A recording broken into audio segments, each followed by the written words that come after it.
we are talking Mandroid, a 1993 movie directed by Jack Ersgaard. Now, this is a full moon production filmed in Romania and was an attempt to have a superhero-esque style science fiction movie.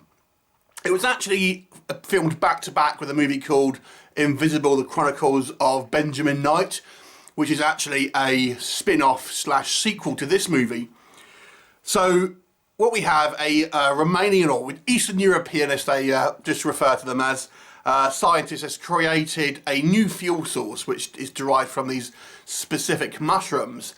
And to handle this fuel source, he's made a kind of robotic suit which can be controlled through someone's kind of mind via a kind of virtual reality headset. And he has a co-worker, another kind of scientist who kind of works with him, but they are at odds about what to do with it. Our good guy scientist wants to kind of give it to the West to help mankind, whilst our bad guy scientist kind of wants to do whatever he wants to do with it. Ultimately, we have a couple of Americans turn up, a CIA guy and an American scientist, and shenanigans aplenty. So that's your basic kind of plot synopsis here for Mandroid. What can we say that works for Mandroid? I think this is a fun science fiction idea. It feels super pulpy, this movie. And although I wouldn't say this particular film itself is really a superhero genre movie, it kind of has some of the trappings. We have a villainous bad guy who kind of reminds you of Doctor Doom. Ultimately, he gets scarred and wears this kind of like this metal face paint in very kind of comic book kind of fashion. You know, he's got his kind of like silent henchmen, things like that. We ultimately have his origin story. We have an origin story for a kind of superhero-esque style character, although we'll come on to that bit again in just a minute. And then also we have it set up for the sequel, the Invisible Man sort of storyline. So this movie has lots of fun science fiction kind of comic book ideas that are in it. I think the Mandroid suit itself looks quite fun.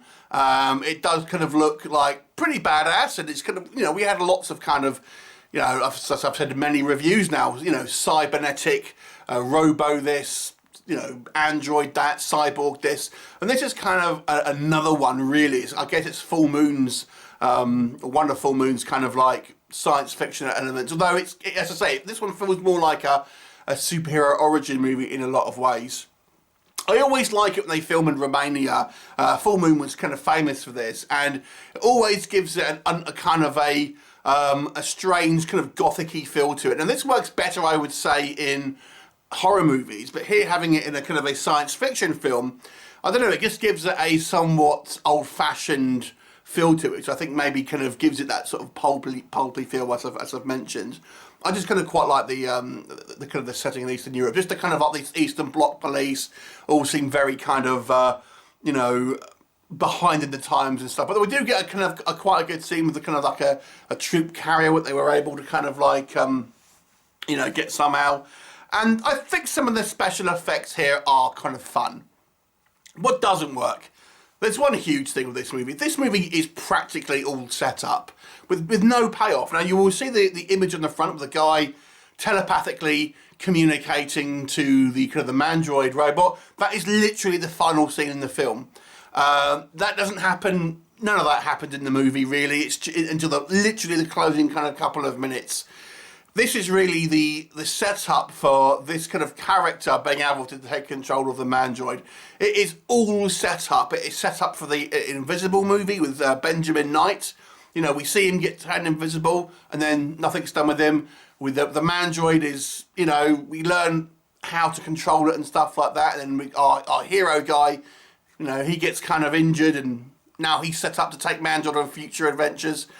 But very little happens in this actual film. It's nearly all set up, and we have you know, our bad guy take control of the Mandroid, and you know, our good guy's having to ultimately wrestle control out of it. But that's it. It's such a kind of like movie that feels like it's the first act in you know, a larger film almost. So it becomes a little bit dull, unfortunately. We have a number of characters in this movie, if you take this movie in a microcosm, feels kind of pointless. Like the Benjamin character, who obviously was to go off and feature in his own movie, it feels massively superfluous in this film.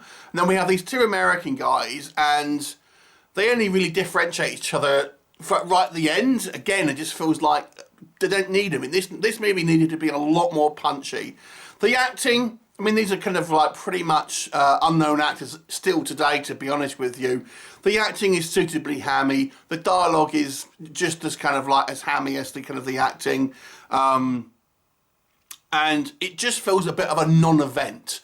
It's got a cool cover. I like the design of the Mandroid, but the movie itself, although it has a certain type of whimsical charm, I would say that, but it just doesn't really go anywhere. This movie feels like just like one chapter in maybe a 3-part story, and I got a feeling there was only 2 parts of this story, to be honest with you.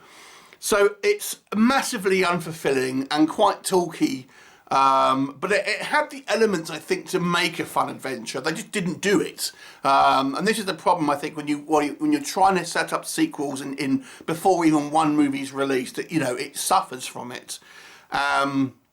I have seen the Invisible movie, the Invisible Chronicles of Benjamin, although I have no memory of it. Maybe one day I'll get round to watching it. But, this movie out on its own is a little bit dull.